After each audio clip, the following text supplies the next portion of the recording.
menebar dakwah, meraih surga.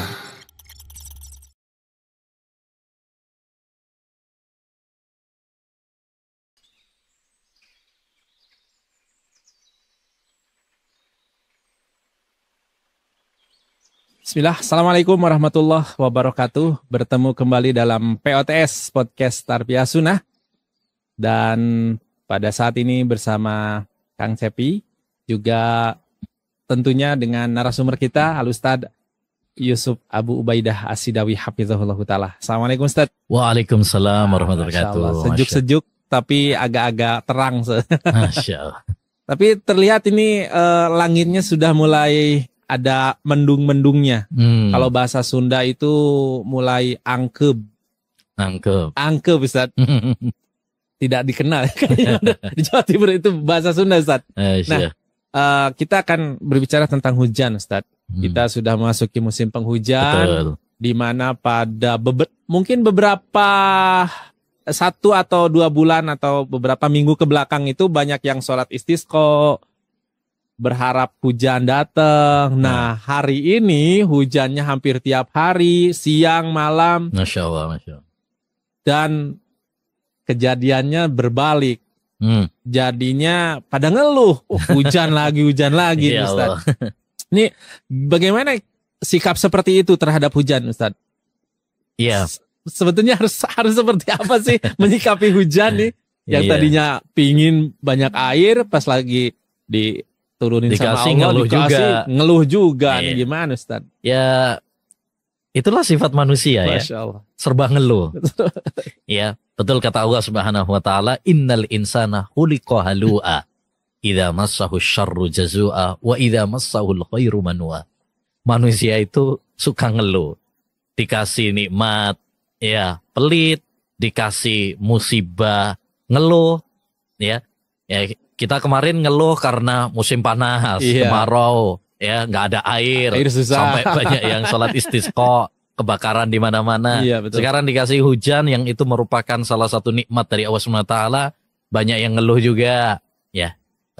Jadi mestinya bagaimana? Mestinya kita pertama dengan datangnya hujan ini kita bersyukur kepada Allah Subhanahu wa taala. Ya.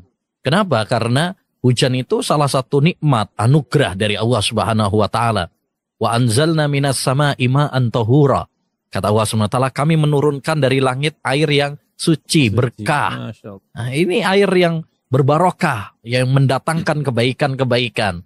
Dengan sebab turunnya hujan, ya, rumput-rumput yang kemarin kering, sekarang udah hijau-hijau lagi. Sekarang hijau semuanya.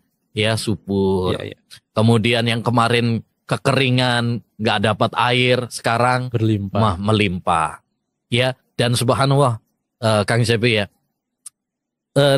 negeri kita ini, Indonesia ini, Masya Allah. Ya. Ini negeri yang subur. Banyak, saya dulu pernah di Saudi 4 tahun, banyak kita punya teman-teman di sana itu pengen banget kayak Indonesia. Ya, kenapa? Karena di sana itu gersang. Iya. Gersang, paling dalam setahun itu cuman sekali 2 kali aja turun hujan. Ya, sekali 2 kali aja. Sekarang kita alhamdulillah ketika musim hujan hampir tiap hari hujan. Iya. Ya, di saat banyak saudara-saudara kita terutama di negara-negara Timur Tengah ya. Mereka itu jarang sekali dapat air hujan. Sesuatu yang langka ya. Sesuatu yang langka. Bahkan mereka itu kalau lagi ada musim hujan itu kayak anak kecil. Hujan-hujanan. Hujan-hujanan. Bukan nyari payung, malahan membasahi diri. Malah seneng banget. Saya masih ingat itu waktu itu pernah turun hujan itu, kemudian kan menggenang gitu ya. Ya. Masya Allah, itu pada ngumpul difotoin sampai segitunya. Ya, aneh ya. Iya, bagi mereka itu suatu. Maksud saya begini. Jadi kita mestinya mensyukuri negeri kita melimpah air hujan. Ya, kenapa? Karena banyak saudara-saudara kita di negara-negara yang lain itu berharap kayak Indonesia gitu loh. Berharap kayak Indonesia yang Masya Allah sering mendapatkan air hujan gitu. Jadi intinya kita harus bersyukur. Jangan sampai kita menjadi orang-orang yang kufur nikmat Allah Subhanahu wa taala. Sehingga Allah Subhanahu wa taala ganti kesuburan, kenikmatan ini menjadi kekeringan, paceklik. Nah, itu lebih parah lagi. Wa dharaballahu masalan qaryatan aminatan mutmainnah ya'tiha rizquha ragadan min kulli makan fakafarat bi an'umillah fa'adzaqaha Allahu libasal ju'i wal khaufi bima kanu yasnaun. Dalam surat Saba itu Allah SWT menjelaskan, Allah memberikan perumpamaan ada sebuah desa yang dulunya subur, ya banyak buah-buahan melimpah, tapi karena dia kufur terhadap nikmat Allah SWT, Allah ganti kesuburan tersebut dengan kekeringan, paceklik karena dosa-dosa mereka. Nah itu makanya ya jangan ngeluh-ngeluh lah, ya kita harus mensyukuri. Walaupun nikmat. Sedikit berlebih ya, tapi biasanya ya mungkin ada beberapa permasalahan ketika musim hujannya dan memang intensitasnya tinggi, sedang intensnya gitu, biasanya ya ada sedikit-sedikit banjir.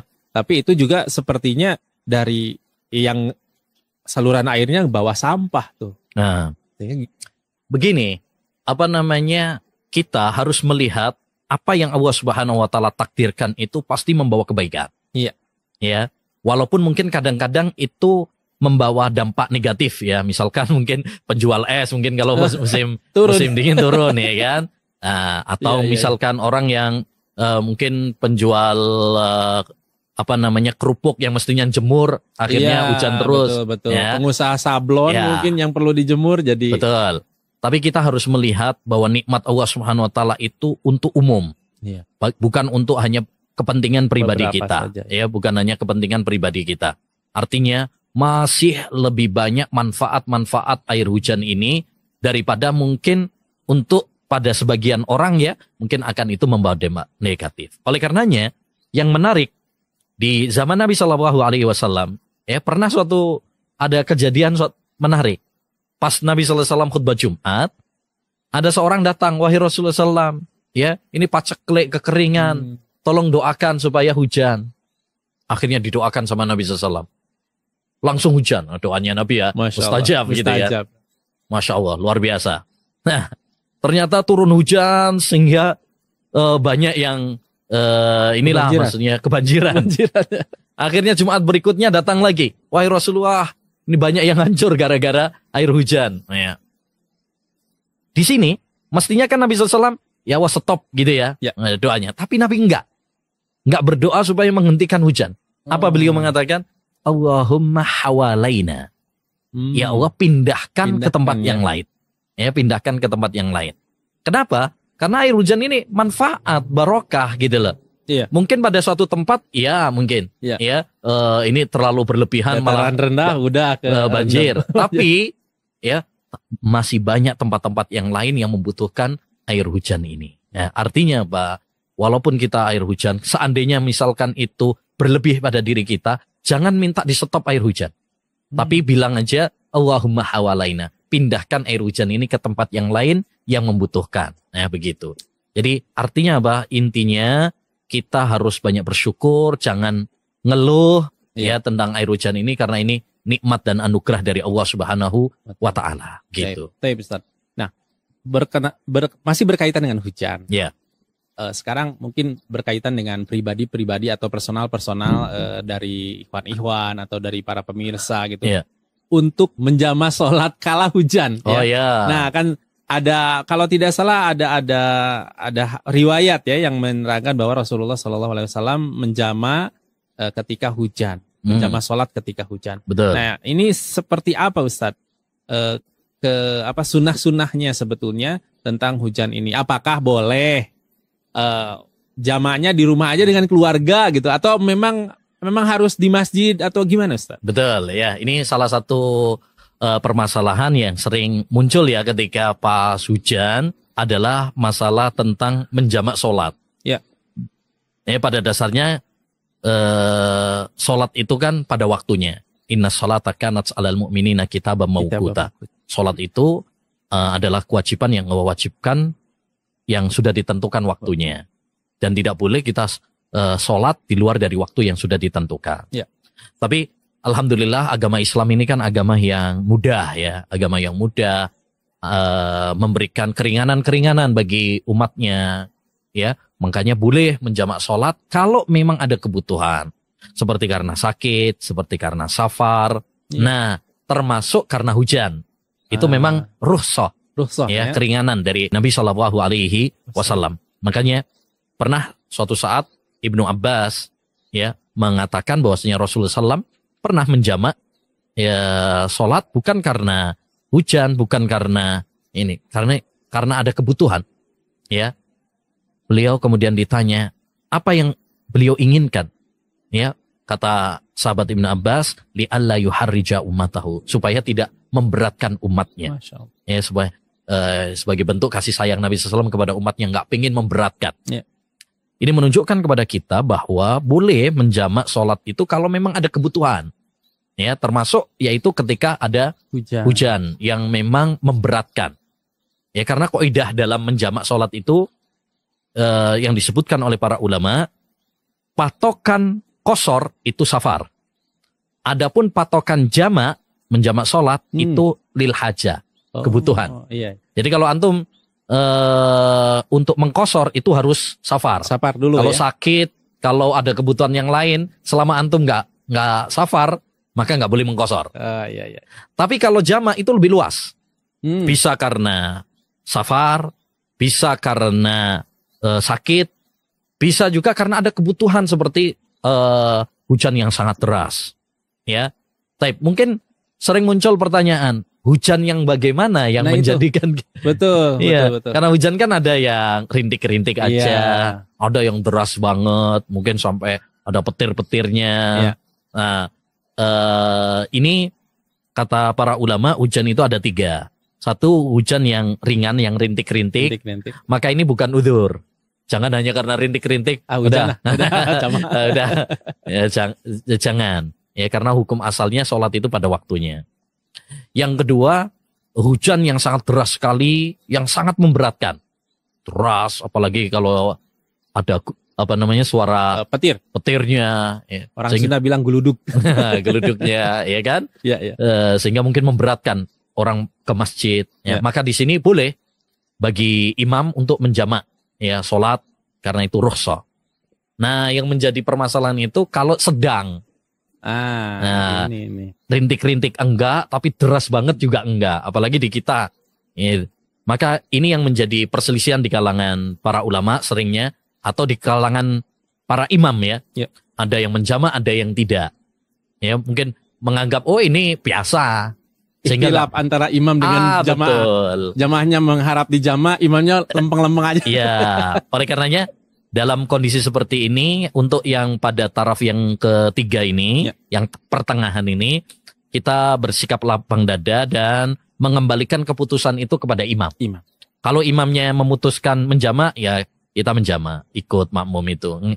Makmum kan namanya makmum, dia ngikut imamnya. Gitu. Tapi kalau menurut imamnya, wah ini ringan lah, ya ringan. Apalagi kita di Indonesia hampir tiap hari. Ya, mungkin menurutnya ini tidak memberatkan lah. Masih ada payung, masih ada apalagi dekat ya rumahnya. Maka artinya kalau untuk yang ukuran sedang ini, wallahu a'lam, kita berlapang dada dan mengembalikan keputusan kepada imam masjid. Ya. Itu sih wallahu a'lam. Dan tidak boleh juga ketika misalkan tadi beranggapan memang imamnya tidak menjamak, lalu pulang aja, nanti jamak di rumah, nggak boleh. Nggak boleh menjamak di rumah itu, karena ya jamak itu ya yang namanya menjamak itu di masjid ya. Ini istilahnya begini. Jadi jamak ini adalah rukhsah yang Allah Subhanahu wa taala berikan. Ya. Maka jangan kita nambah-nambah lagi. Iya. Dari rukhsah yang sudah diberikan. Antum yang nggak pergi ke masjid, itu sudah dapat rukhsah nggak ke masjid. Kalau antum nambah jamak lagi, itu berarti nambahin keringanan lagi. Nah, jadi yang boleh menjamak itu ya kata para ulama yang di masjid. Ya. Adapun yang di rumah, toh antum hujan nggak hujan, antum nggak ke masjid juga. Iya, betul. Andaikan misalkan nanti sholat pada waktunya, nggak ada yang berat di situ. Gitu. Karena memang di dalam rumah. Di dalam rumah, gitu. Jadi tidak perlu kalau memang tidak pergi ke masjid, tidak perlu untuk menjamak. Oh, berarti tadi ya memang permasalahan selanjutnya adalah tentang ketika hujan tadi yang sedang-sedang. Tadi kan kalau hujan deras. Nah, ini batasan tidak atau boleh tidak ke masjid itu di hujan rintik-rintik, di hujan pertengahan atau hanya hujan deras aja ya, atau sama? Itu Ustaz? tadi kembali. Kalau memang yang rintik-rintik saja yang tidak memberatkan, berarti tetap berangkat ke masjid. Ya, apalagi pendapat yang lebih kuat itu kan bahwa laki-laki wajib ya sholat berjamaah di masjid. Kalaupun sedang, kalau masih bisa dengan payung berangkat. Ya, gitu, kalau yang memang memberatkan sekali berarti itu udzur. Nah, yang tengah-tengah ini ya kalau memang misalkan ya ini kan yang menjadi permasalahan itu yang pertengahan itu. Iya. Nah, itu ini saja tergantung masing-masing. Kalau memang menurut dia tidak memberatkan ya sebaiknya tetap ke masjid. Tapi kalau memang menurut dia hujannya memberatkan, maka insya Allah itu juga sebagai udzur lah, ya udzur untuk sholat di rumah. Tapi tadi kalau Anda sholatnya di rumah, nggak perlu untuk menjamaah. Gitu. Iya. Sudah dapat diskon, jangan nambah-nambah lagi. Diskonnya plus. Istilah orang Jawa sudah dikasih tahu, jangan minta tempe malahan. Masya Allah. Berlanjut dengan seputar hujan, Ustaz. Yeah. Kita di agama Islam gitu ya, atau yang diajarkan oleh Rasulullah dan juga mungkin dari para sahabat, riwayat-riwayat dari para sahabat. Apa saja sih sunnah-sunnah yang mungkin sudah dilupakan atau mungkin ada yang barangkali belum mengenal sunnah-sunnah ketika hujan. Ya, sunnah-sunnah ketika hujan itu tentu yang paling ya diantaranya ya, tentu banyak ya sunnah-sunnah Nabi SAW. Di antaranya adalah membuka sebagian pakaian kita supaya terkena air hujan. Itu sunnah. Tentu baru tahu nih. Wah, bukan keseluruhan dari sebagian. Bukan, jangan keseluruhan. Tiba-tiba gak pakai baju ke depan rumah bahaya. Misalkan juga. Biasanya kita pakai peci gitu ya. Nah, pas hujan, antum buka pecinya supaya apa? Supaya kepala kita terkena air hujan, misalkan. Itu termasuk sunnah. Disebutkan dalam riwayat Muslim bahwa Nabi SAW pernah membuka sebagian pakaiannya supaya terkena air hujan. Lalu ditanyakan oleh para sahabat, kenapa engkau melakukan itu, wahai Nabi? Maka Nabi menjawab, li'annahu hadisu ahdin ya bi Rabbi. Karena dia baru datang dari Robnya. Ya, baru datang dari Robnya. Makanya ini termasuk sunnah. Termasuk sunnah juga adalah kita tetap menyempurnakan ibadah kita, menyempurnakan wudhu kita, ya, kemudian berusaha untuk tetap ke masjid, ya, saat hujan. Kan biasanya orang kalau masuk hujan malas tuh wudhu ya, dingin gitu ya. Iya, betul. Nah, maka kita dianjurkan tuh. Nabi SAW pernah mengatakan ammal kaffarat fa isbahul wudhu'i fis sabarat.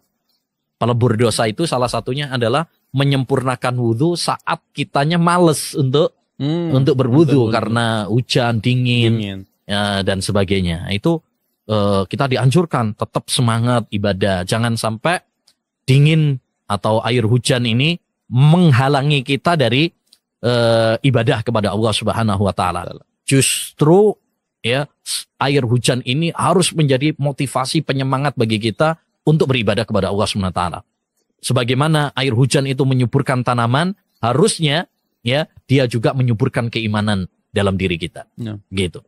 Kemudian di antara sunnah juga bagi muadzin, kalau memang muadzin tukang adzan ya, kalau memang ada air hujan yang sangat deras sekali, maka dianjurkan untuk mengucapkan sallu fi rihalikum atau sallu fi buyutikum. Ini khusus untuk muadzin. Ya. Salatlah di rumah kalian. Ya, itu untuk sebagai informasi kepada para jamaah yang ada di rumah, ya, ini ada air hujan yang sangat deras, silahkan sholat di rumah, ada keringanan. Ya, karena Islam ini agama yang mudah, Masya Allah. Jangan lagi gerimis aja ya. Oh, jangan karena gerimis. Makanya perlu tahu nih. Betul. Tadi sudah kita rinci bahwa hujan itu ada 3. Yang keempat juga diantara sunnah juga yang itu merupakan rukhsah keringanan, yaitu ketika ada air hujan yang sangat deras, ya, bagi imam menjamak sholat. Nah, ya menjamak itu artinya menggabung antara dua sholat dalam satu waktu. Misalkan duhur sama asar, ya pas sholat duhur ternyata hujannya sangat deras sekali, maka boleh bagi imam menjamak sekalian dengan sholat asar. Maghrib dengan isya. Yang nggak boleh isya sama subuh atau subuh sama duhur, jangan.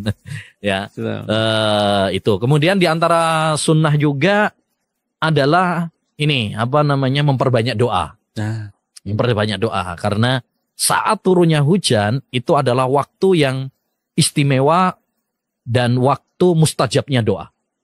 Ya, ada hadis dari Nabi SAW, sintani la turaddani. Ada dua waktu yang tidak akan ditolak oleh Allah SWT. Indan nida wa tahtal matar. Ketika azan dan ketika turun hujan. Makanya kalau pas lagi turun hujan, nah ini banyak doa. Ya, banyak doa. Dan itu doanya bisa doa apa saja, doa apa saja, yang diharapkan, yang diinginkan.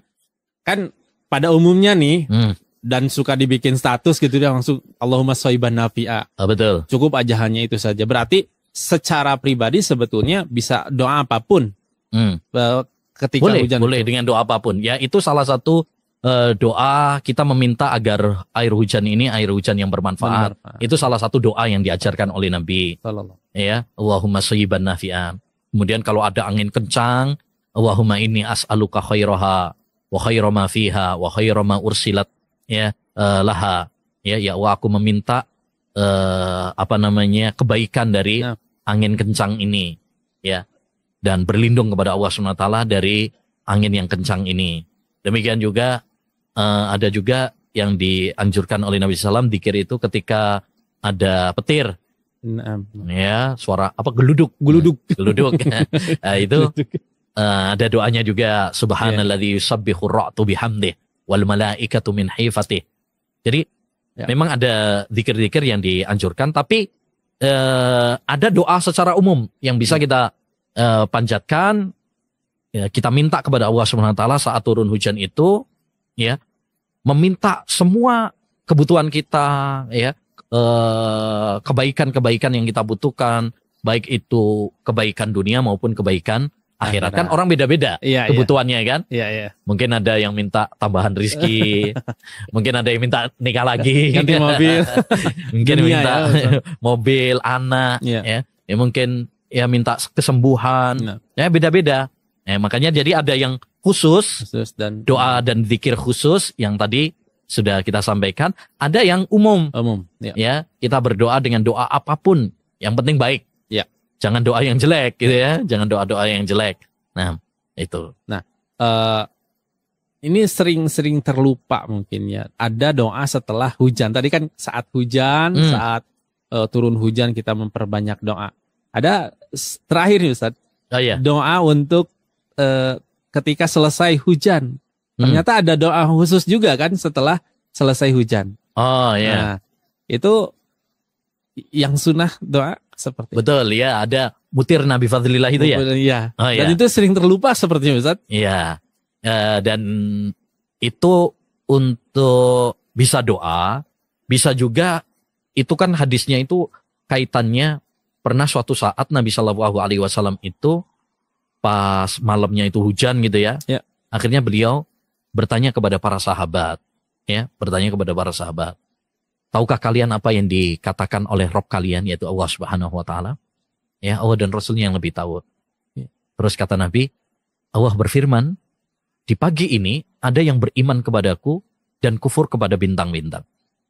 Dan di hari ini ada yang kufur kepadaku dan beriman kepada bintang. Adapun yang mengatakan bahwasanya kami diberi hujan ini mutir Nabi Fadlillah wa birahmatih. Nah, kami diberi hujan ini karena rahmat dan karunia dari Allah, berarti dia beriman kepadaku dan kufur kepada bintang. Tapi siapa yang mengatakan bahwa saya dikasih hujan ini karena bintang ini dan bintang itu, berarti dia kafir kepadaku dan beriman kepada bintang. Jadi itu satu memang bisa diartikan sebagai doa, ya, dianjurkan bagi kita setelah hujan selesai itu mengatakan mutir Nabi Fadlillah untuk mengingatkan kepada kita bahwa hujan ini karunia dari Allah SWT. Nikmat. Ya. Makna yang kedua itu adalah untuk meluruskan, ya, akidah sebagian orang yang mengatakan bahwasannya adanya hujan itu karena bintang ini dan bintang itu. Oh iya. Mungkin karena bintang ini, karena bintang itu, peristiwa terjadi ini karena bintang ini. Nah, itu sebab-sebab ilmiah aja gitu ya. Iya, itu Nabi SAW ingin membatalkan. Jadi nggak ada kaitannya antara peristiwa-peristiwa di bumi dengan peristiwa di langit. Ya. Jadi jangan mengaitkan misalkan terjadi gempa bumi karena bintang ini. Ya. Seperti orang-orang yang percaya sama zodiak. Zodiak. Ya. Nah, jadi itu kalimat mutir Nabi Fadlillah wa birahmati itu bisa untuk zikir ya. Dan yang kedua juga bisa bermaksud adalah itu Nabi SAW menyampaikan untuk membantah paham jahiliyah yang mengatakan bahwasanya adanya hujan itu karena bintang ini dan bintang itu, begitu. Ya. Nah, Masya Allah Ustaz, sebetulnya masih panjang nih sebetulnya kalau ingin ngobrol-ngobrol tentang hujan, apalagi sekarang sudah musim hujan. Tapi mudah-mudahan sedikit yang kita obrolkan ini banyak manfaat dan membuka wawasan juga pada para jamaah ataupun para netizen yang menyimak tayangan ini nanti.